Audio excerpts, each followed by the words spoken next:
What is up, everybody? BK Voiceover here, and welcome to our Mock Draft 2.0 video. We got the draft coming up here in a little less than 2 weeks now, so we are getting to game time, and I'm really excited with a lot of the prospects that we're going to have available. So, let's take a look. We're going to be doing this live because I find live mock drafts to be a lot more interesting. So we're going to be using PFFs 2022 Mock Draft Simulator. I'm not going to be using their big board. I'm going to be going kind of off of my own big board that I've been working on a little bit over the past. So we'll go ahead and lock it in. I do like to futz with the advanced settings a little bit. Care for positional value. We'll amp that up a little bit. I do like a little bit of randomness, but not a ton. Draft for needs, I think, is fine. This is going to be a 7-round mock draft. I'm not going to do trades in this mock draft. However, I am going to be doing trades in the mock draft 3.0 video, which is going to be the last video. I'm going to do it literally the day before the draft, and it's going to be 100% wrong, and I'm not going to care because it's just how it goes. So, picking first, we'll select Seahawks and get started. Jags on the clock. We're not going to be doing any trades, so we'll start the draft. Let's take a look. So, first 8 picks are off the board. Kayvon Thibodeaux, Aiden Hutchinson makes sense. Ahmad Gardner at 3. I think this one is absolutely plausible. Gardner's been getting so much hype, and I think that the Texans are going to shy away from going offensive line. I think they really want to build this defense from the ground up, and Ahmad Gardner is a great piece to build around.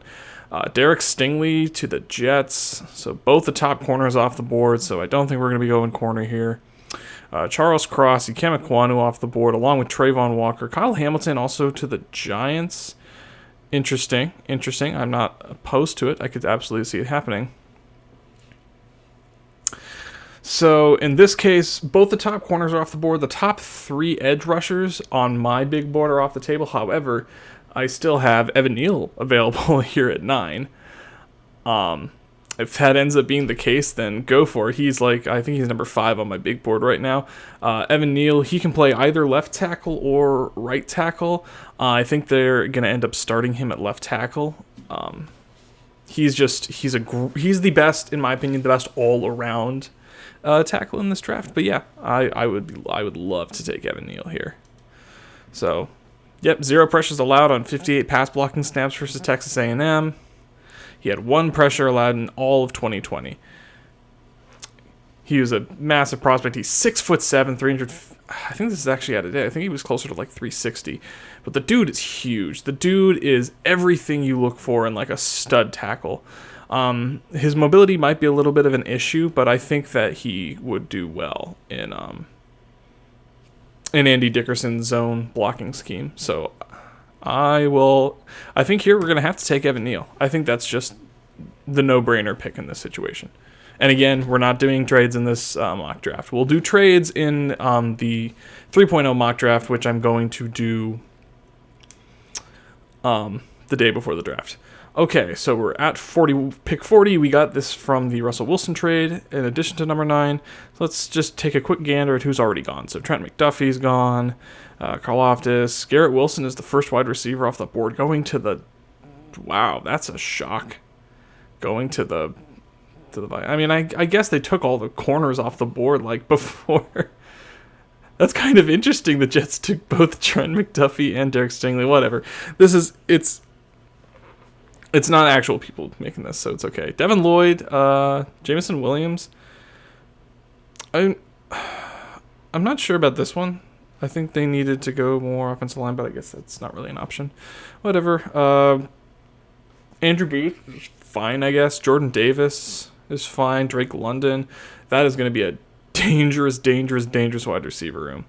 Devontae Wyatt, I don't think they've updated the big boards, but Devontae Wyatt, there's no way in heck he's getting drafted. He's got a lot of legal issues that have popped up in the last week or so.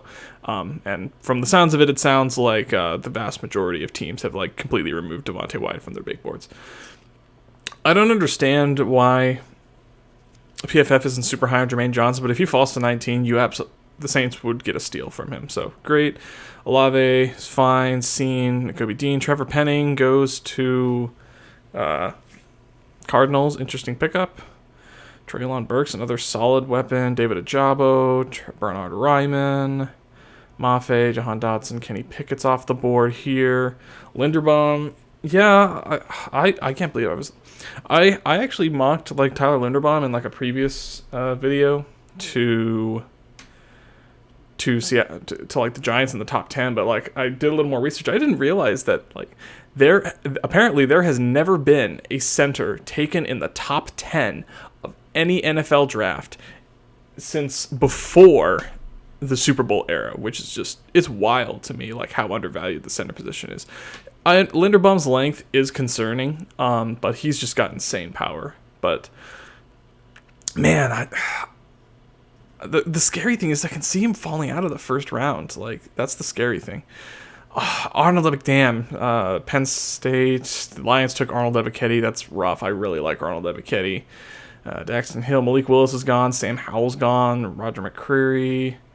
So let's take a look at who's available. So we already took Evan Neal, so one of our tackle positions is he'll start a left tackle. I think you maybe bring in another cheap option, or you get somebody later in the draft to compete with Jake Curran. But I think Jake Curran deserves a chance to start because he really turned it on as a run blocker in those last 5 games. So let's filter these positions down. So we definitely need a QB. Let's take corner, edge rusher, linebacker. So Desmond Ridder has I think since the end of the season, I think Desmond Ridder has been getting a lot of hype, a lot of deserved hype. I think he has the most prototypical build of any quarterback in this draft, and I think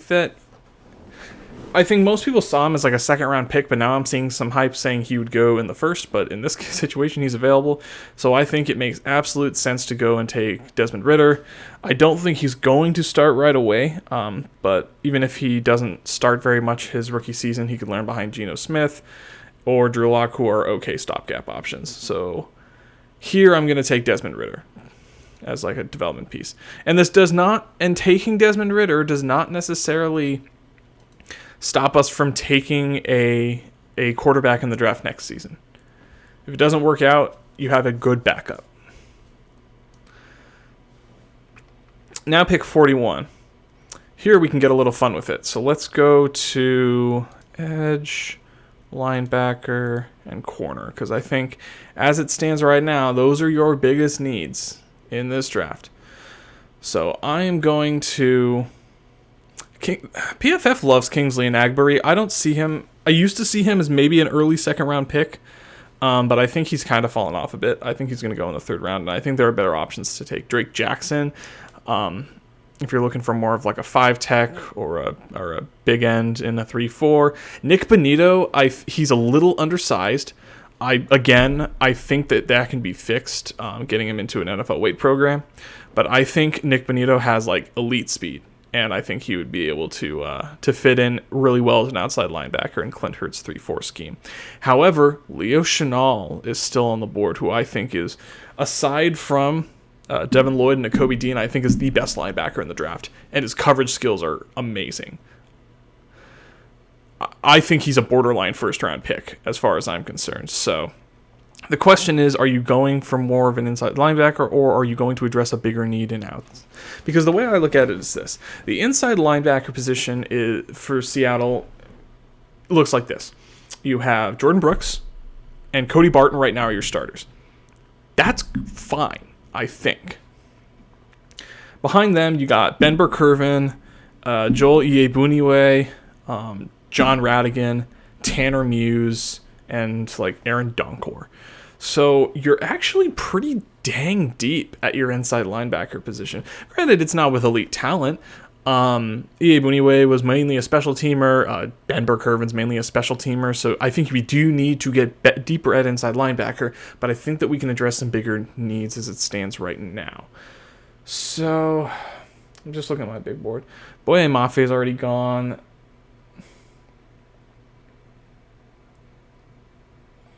Where did I have Nick Bonito on here? I always forget. I thought he was a lot higher than this. Okay, yeah, he's right there. Okay. I lost him for a second. Chenal is a great player. I actually have Benito ranked a little bit higher than him, and I think his upside is so good that I don't think I can risk. I could possibly trade back like a few spots if this was a trading mock draft and get him, but I'm going to go with Nick Bonito in this case.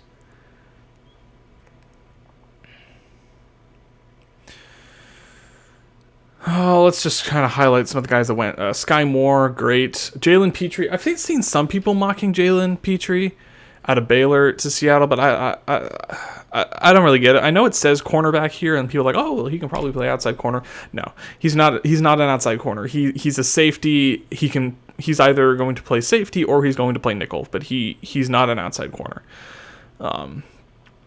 So moving on. Now I think. Let's take a look at corner.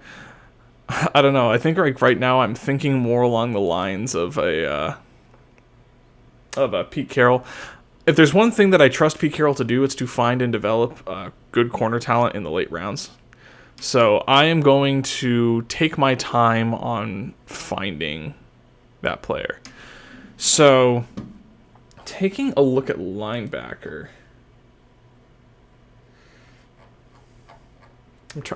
We've got two big ones right here that I would like to start. I'm a little more concerned to start Damon Clark, just because he did have that spinal fusion surgery. So right now, I think we're pretty much in line. I think for me, it's between Darian Beavers and JoJo Domann. Darian Beavers has a lot of blitz capability. Is a good blitzer, good against the run. JoJo Domann, however, he is also amazing in coverage. So, God, this is a tough one.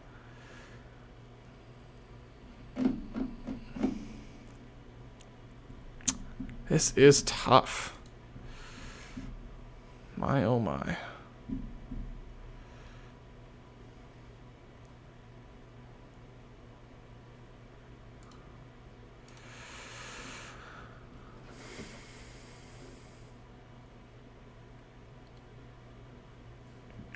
As much as I love JoJo Domann,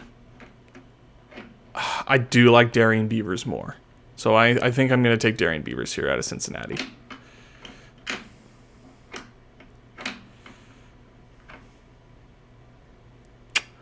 Let's take a look at some of the big names that are gone now. Nicholas Petit-Frere, I think he starts at right tackle in the NFL. Good tackle prospect. Tariq Woolen is huge, 6'4" corner out of UTSA. I might have taken a flyer on him if he fell a little further, but yeah, moving on. Darian Kinnard can definitely start a tackle in the NFL. Daniel Fa'alele is a massive human being. Dude's like 6'9", 380 pounds of just pure power. He is a little raw. He's going to need some time to develop, but if there's anyone that I'm going to bet on talent-wise and just measurables-wise, it's absolutely Fa'alele. Carson Strong, I think is the last top QB to fall off the board going in the third round. That's just about where I had him. Kingsley Nagbury also going in the third round, kind of where I saw. James Cook going a little higher than I expected. Rasheed Walker. I actually, in a previous mock draft, I had Rasheed Walker, us getting Rasheed Walker with pick 72. But yeah, with Evan Neal, I think Rasheed Walker is out of the table. Damn, Cam Taylor-Britt, I was hoping he would fall to 109. I really like him. Myjai Sanders, Luke Godek. Luke Godek is... I don't know why PFF is so high on Godek. I don't know how much of his production was primarily due to being Bernard Ryman. Luke Fortner. Luke Fortner is gaining a lot of traction. I had him as a 5th-round pick, but now I have people picking him as high as the 3rd now. So I can see why. He has some really good measurables. He's a little inconsistent, but I think that can be brought up. Donovan West, too.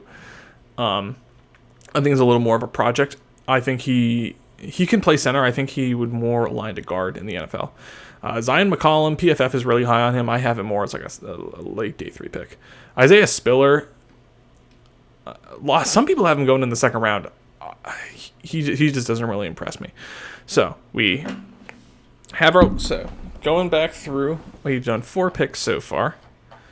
We have gotten Evan Neal, tackle out of Alabama, who I think we would start at left tackle. You have Desmond Ridder, who development quarterback might be able to start. Will hopefully determine how good he is his rookie season. Will determine whether we need to get a QB. Now, granted, I took a QB in the second just because the top 6 QBs in this draft have at least starting potential. Malik Willis, Desmond Ridder, Sam Howell, Matt Corral, Kenny Pickett, and Carson Strong. I think all of them have starting potential, and if you don't pick one there, then an already mediocre quarterback class falls off a cliff. So you got to take a QB in the second or the third. In my opinion, you take a QB in the second or the third, or you don't take a QB at all.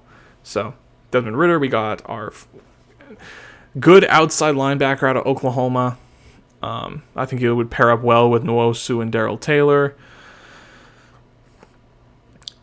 And in addition, we got Darian Beavers out of Cincinnati, and we are 109. So now I think is where we really need to be targeting a cornerback. So let's go back to, I'm just going to go back to my big board here.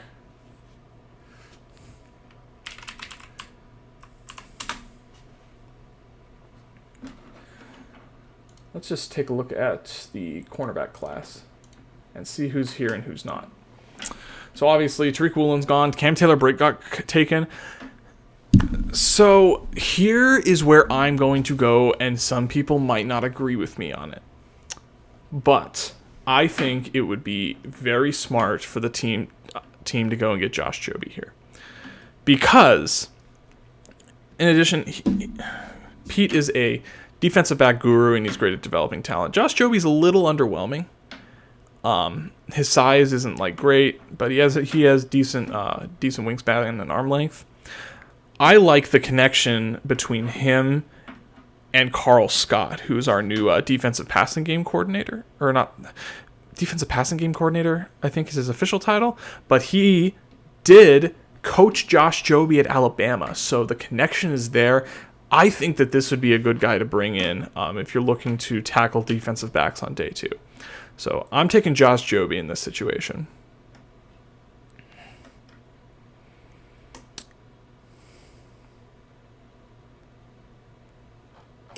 Let's just do a quick overview of who was taken. I don't really care about tight ends. We don't need tight ends. Zach Tom, underrated tackle out of Wake Forest. We kind of got burned the last time we took a player out of Wake Forest, so I'm not super thrilled. Or a high pick out of Wake Forest. Cade Otton. Again, we don't need tight end. Damian Pierce, really good running back out of Florida. Just can't take a running back that high. Tyreek Smith is a good rotational rusher out of Ohio State. Kobe Bryant, not that Kobe Bryant, but Kobe Bryant, cornerback out of Cincinnati. It was between him or Josh Jobe for me, and I prefer Josh Jobe just because of that coaching connection with Carl Scott. Matthew Butler, good interior defensive lineman. Chargers really need that. Oh, Cam Jurgens, man.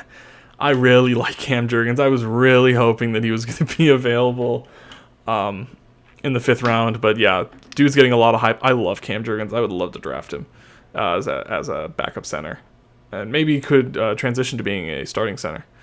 Jerome Ford, another good running back. Otito Bonio, a good day 3 defensive tackle that I would love to go after. Rashad White, I actually mocked him in a previous mock to Seattle. Matt Waletzko is fine. Zamir White, I love Zamir White. Good 3rd down back. But man, I would love to get Zamir White. Drake Castro Fields, it's fine. We already took in a corner. Amari Barno has been getting a lot of hype. I had him going as like a 7th round pick, but he's really shot up draft boards. He'll still probably go on day 3, but he's a really, really huge speedster off the edge. Bailey Zappi is fine. Micah McFadden, Calcaterra. Alante Taylor was also another name I looked at, but I like Josh Jobe a little bit better. Oh, and they took Dominique Robinson right before 152. I like Dominique Robinson. He's definitely a project, for sure. But, man, I like him a lot.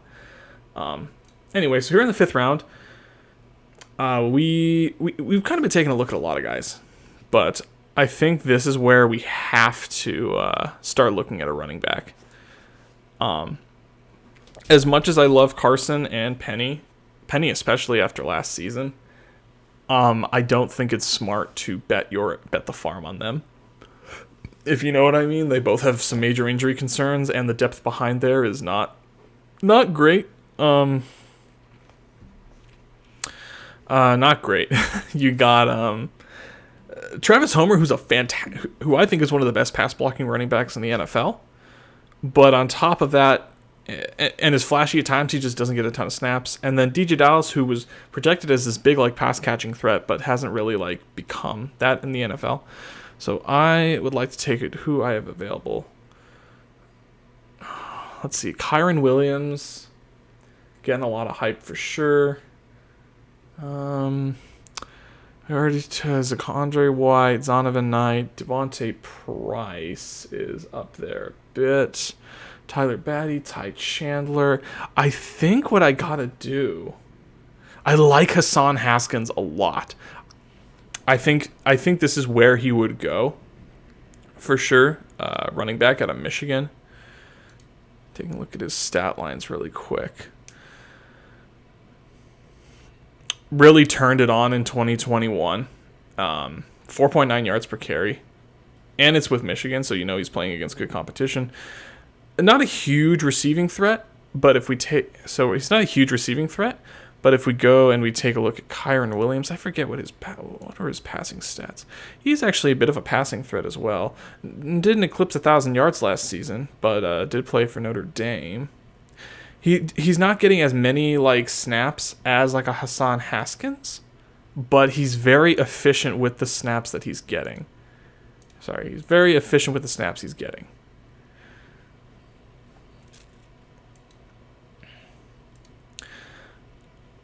I think I'm going to take Kyron Williams here as a good depth running back piece. So going from here, I think I'm going to start taking best player available. Who did I have my comparison for Kyron Williams? Giovanni Bernard, is the comparison I've been seeing. So next up, going on from here, I think we just need to start taking best player available. If you take a look at the interior offensive linemen, there really isn't any good. Actually, Alec Lindstrom is available. He does have that NFL pedigree. My main concern is he's a bit undersized for center. He's 6'3", 296. I see a lot of Joey Hunts in him, and that's not a good thing.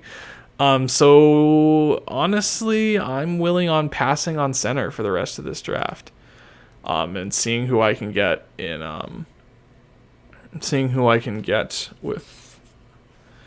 offseason. So here, I think I'm just going to start going for best player available in positions that I think need to be reinforced. Obina Easy. Easy. I'm not entirely sure how to pronounce his name, but pretty much broke even on run blocking and pass blocking snaps. Played a full season in 2021 for TCU. He's played the vast majority of his snaps at left tackle, but he has played at right tackle in some situations. What are his size at? 6'7", 321. He definitely seems more like a backup left tackle, while on the other hand, Braxton Jones, and I'm not just liking him because of his name, he's also plays left tackle. A lot of these guys play left tackle, but project more to be right tackles in the NFL, and he definitely has a decent enough build to play right tackle. Cordell Volson's also a lesser known one. Snaps by lineman. He plays more right tackle, and I think that's what we really need now. And I have mocked Cordell Volson a few times, so I'm actually a big fan of this. So we're going to take Cordell Volson. Tackle out of North Dakota State.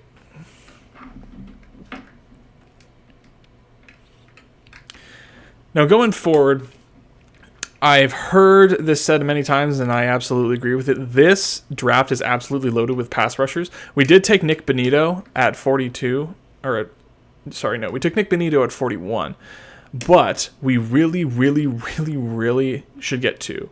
This draft class is absolutely stacked with stud pass rushers. So we should go and find the best edge rusher available. So let's go and pull. I'm going to go pull up my edge list.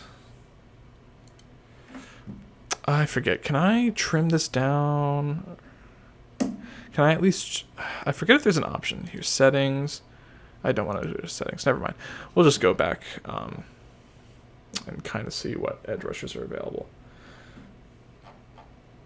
I need to take out running back. There we go. I'm going to see if he's available because I don't think he will be. Yeah, I really like Michael Clemens. Where did Michael Clemens go? I'm kind of curious. Michael Clemens, he went 171. That's kind of around where I expect him to go. Gosh, who do we take? That's the real question.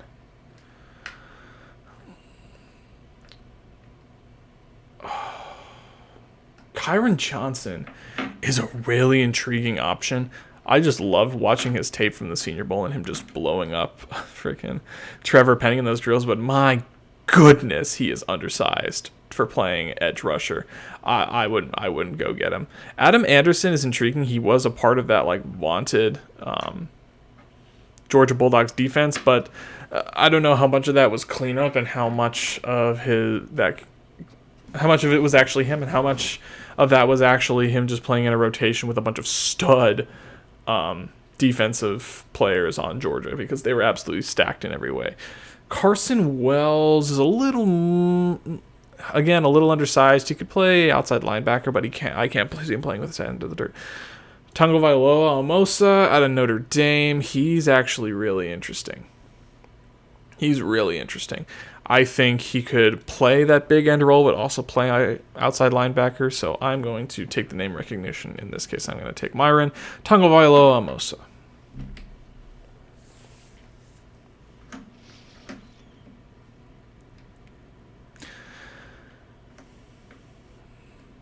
And to wrap it up, how did PFF give it? An A-. That's actually pretty good. So our final mock draft looks like this. Tackle Evan Neal at number 9. Number 40, we take quarterback Desmond Ridder out of Cincinnati.